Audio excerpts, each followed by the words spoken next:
जंगल की खामोशी उस दिन अचानक टूट गई जब खबर फैली कि एक नन्ही सी चिड़िया ने बाज जैसे ताकतवर शिकारी को हरा दिया। सबकी आंखों में हैरानी थी, लेकिन सबसे ज्यादा हैरान था उल्लू। वह खुद से सवाल कर रहा था, कैसे मुमकिन है?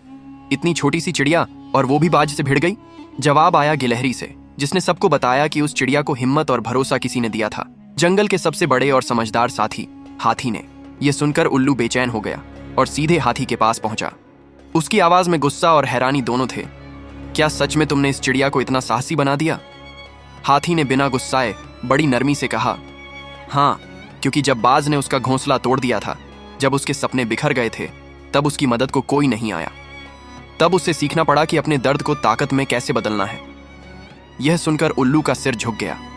उसने मान लिया कि उस दिन वह डर के आगे झुक गया था। हाथी ने फिर पूछा, तो क्या उसे अपनी रक्षा करने का हक नहीं है? यह सवाल जैसे जंगल की हवा में गूंज गया। उल्लू चुप था, लेकिन उसके दिल में एक और डर जाग उठा। अगर कभी यही चिड़िया इतनी मजबूत हो गई कि सब उसका साथ देने लगे तो? हाथी ने उसकी आंखों में झांकते हुए कहा, हो सकता है, क्योंकि जो काम तुम बड़े होकर भी नहीं कर पाए, वो उसने छोटा होकर कर दिखाया। डर और असुरक्षा से भरा उल्लू भागा और चालाक लोमड़ी की मदद लेने पहुंचा। लोमड़ी की आंखों में चमक थी। उसने फुसफुसाकर कहा, एक ही रास्ता है, सब जानवरों को इकट्ठा करो, मुकाबला रखो, कोई ना कोई तो उसे हरा देगा। यह चाल सुनकर उल्लू को राहत मिली और उसने तुरंत सब जानवरों को बुलाया। लेकिन जब सबके सामने उसने चैलेंज दिया तो जंगल गूंज उठा एक ही जवाब से, नहीं, वो हमारी रक्षा करती है, हम उसके खिलाफ नहीं खड़े होंगे। हर जानवर ने साफ इनकार कर दिया और फिर सबकी नजरें उल्लू पर टिक गईं। अगर इतना ही भरोसा है तो तुम ही लड़ो, आखिर तुम अपने आप को सबसे समझदार मानते हो।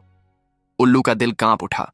वह जानता था, अगर वह हार गया तो उसकी इज्जत मिट्टी में मिल जाएगी।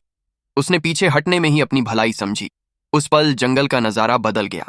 सारे जानवर एकजुट होकर चिड़िया के चारों तरफ खड़े हो गए।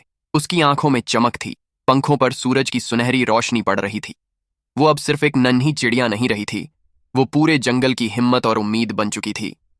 सबने उसी पल मान लिया कि असली नेता वही होता है जो दूसरों की रक्षा करे,